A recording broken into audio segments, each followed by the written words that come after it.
Abigail's Foundation successfully held a one-day hybrid conference focused on trauma and mental health at the National Women Development Center, Abuja.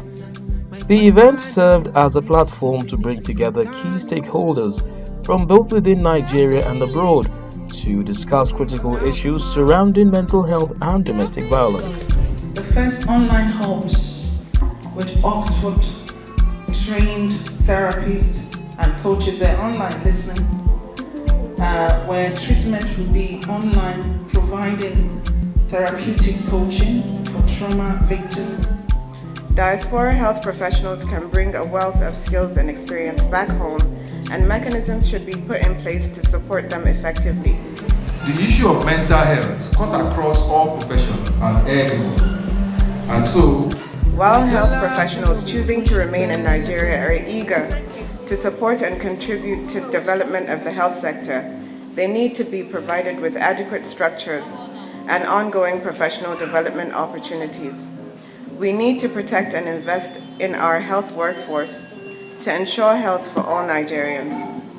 I would like to congratulate you on this mental health and trauma program as a long-term initiative fostering sustainable service delivery, knowledge and skill transfer between the Nigerian diaspora professionals and our Nigerians back home. I applaud your efforts thus far, and I hope that this initiative continues through the years and brings in the much-needed knowledge from expert diaspora to make Nigeria a force to be reckoned with in the global health sector. If things are happening to you you don't like, please, what do you do? What do you do? What do you do? Walk away. Even in marriage. I didn't experience beating, I still ran away. I ran, I came back again after they told me sorry. Recording in progress. That is because my husband realized that he has offended. He apologized, and I came back and we were watching because I was not ready to. I love family, being together, but not to death. Because a living divorced or separated mother is far better than a dead married mother. So, because journalists are special breed, they are also endangered species. So, their involvement in a hybrid program of literature is very, very important.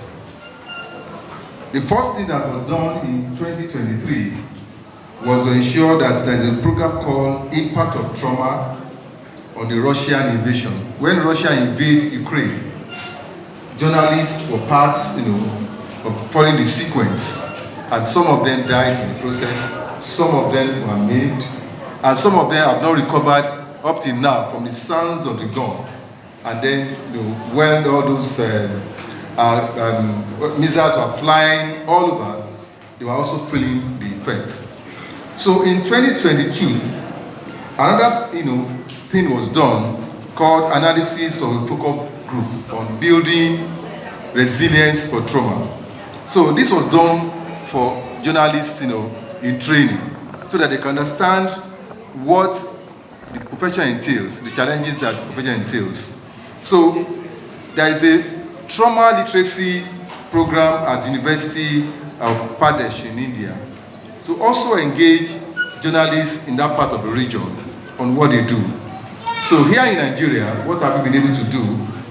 Yes, we have done what we call a roundtable program on trauma literacy. And this, was done to also analyze the challenges that journalists are facing. And this was done at the Journalist Training School in Lagos. So subsequently, during the World Press Freedom Day, the issue of trauma, the issue of mental health are the focus of discussion.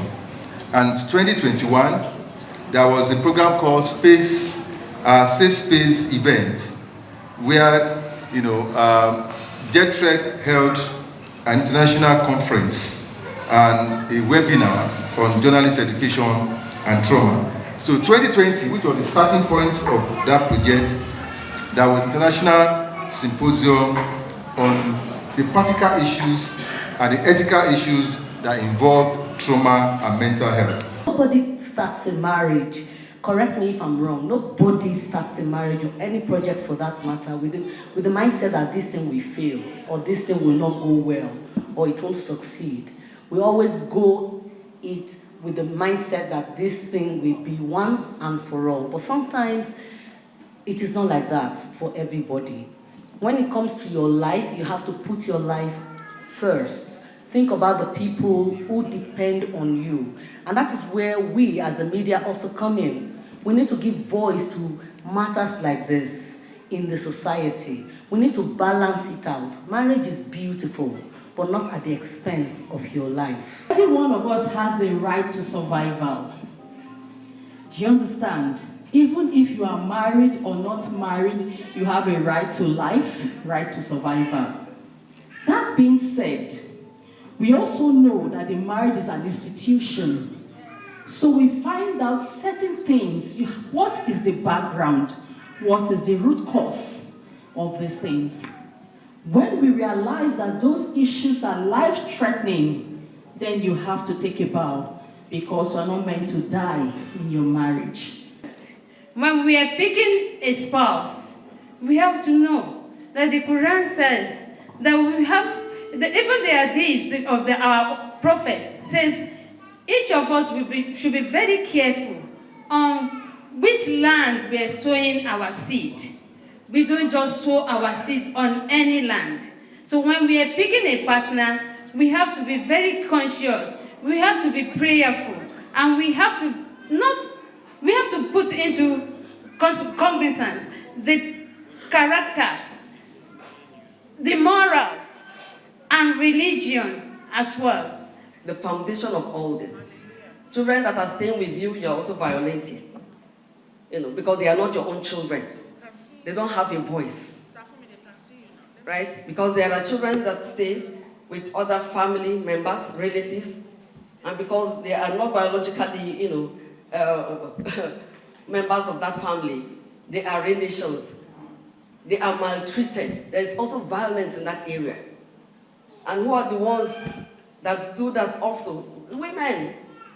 Just as you will talk about the men doing to the women also do to the other children in the house.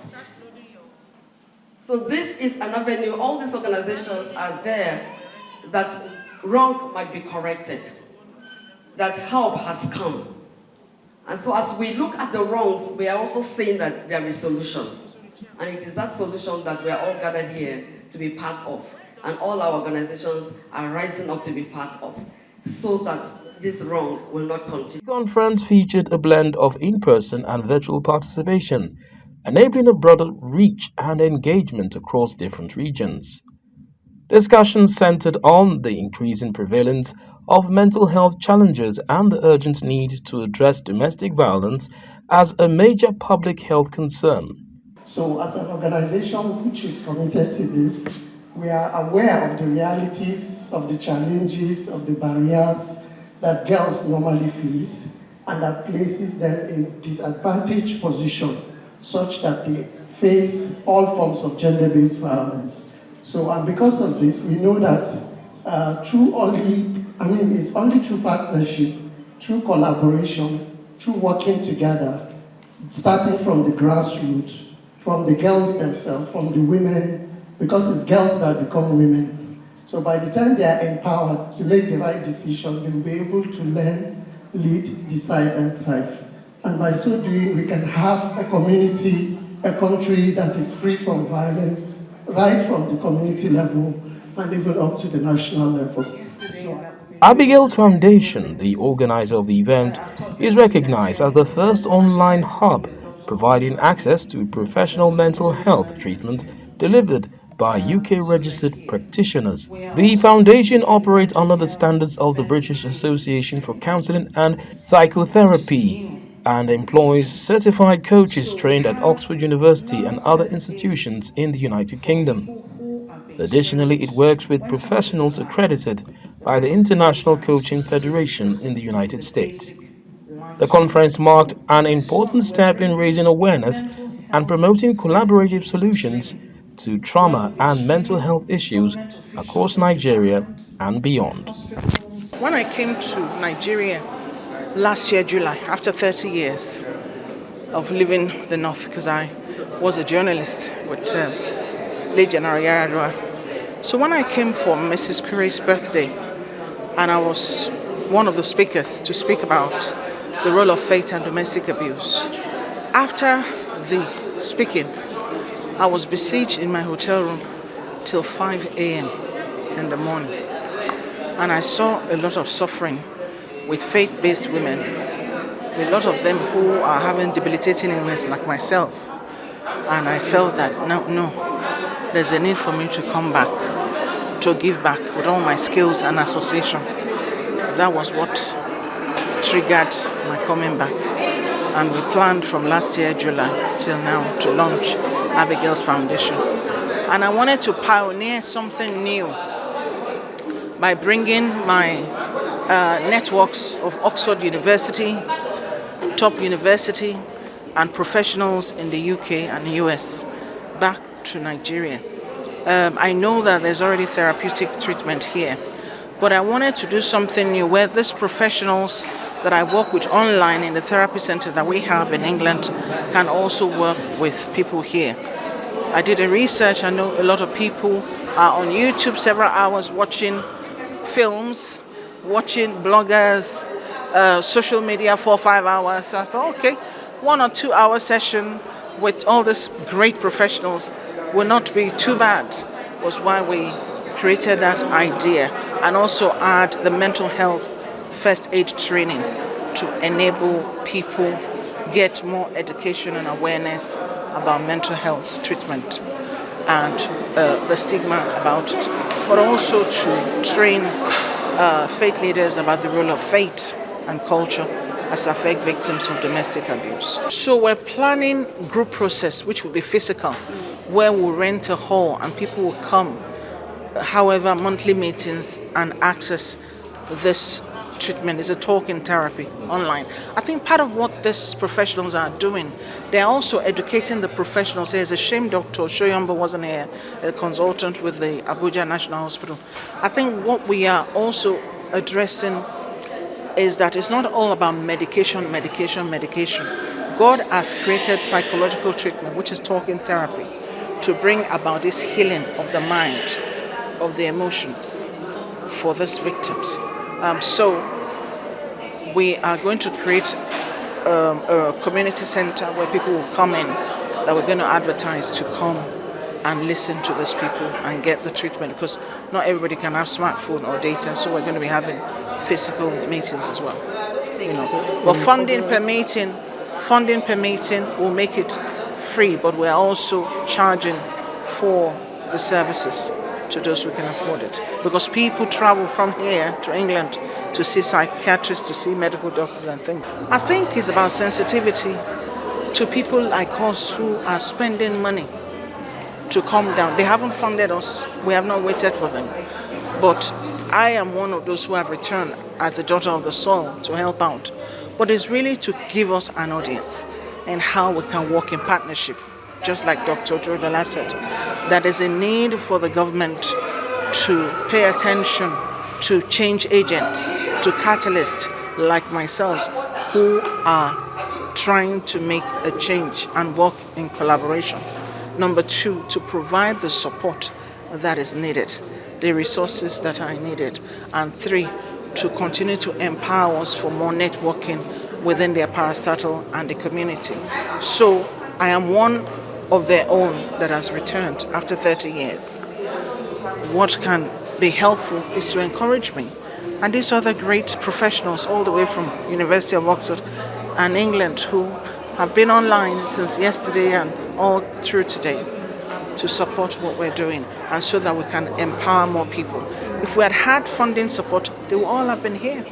The police or the military, people carrying gun, they should be mentally stable at all times. Some of them are going through issues in their homes that you don't even know. By the time you put summits like this, people talk to them, they have people to speak to, they have avenues where they can at least leverage on to calm themselves down. It's very important. So governments should bring out policies that has a lot to do with mental health, because everything about life is bent on mental health. You can see a doctor, if it's not stable, he can leave things in the belly of somebody he has operated upon.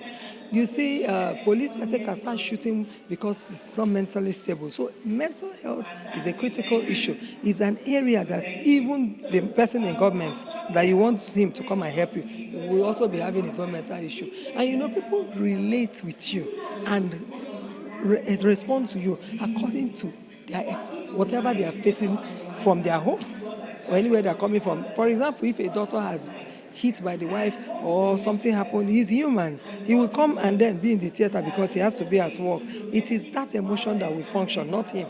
So stable emotion is important for the government. Even the government need to involve all their ministers, all their NDGs, so that they will know how to treat people better. See, people are depressed, and they bring that depression into the service, and it affects the whole thing, the whole entire state, the entire country will be affected. So it's something we need to look into.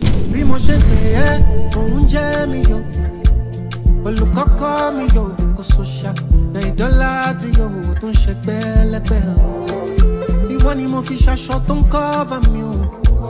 Olùgbọ́gbọ́ mi yọ my designer, my pathfinder mi o. Níbi síbi àkáni mi o. Yeah, I feel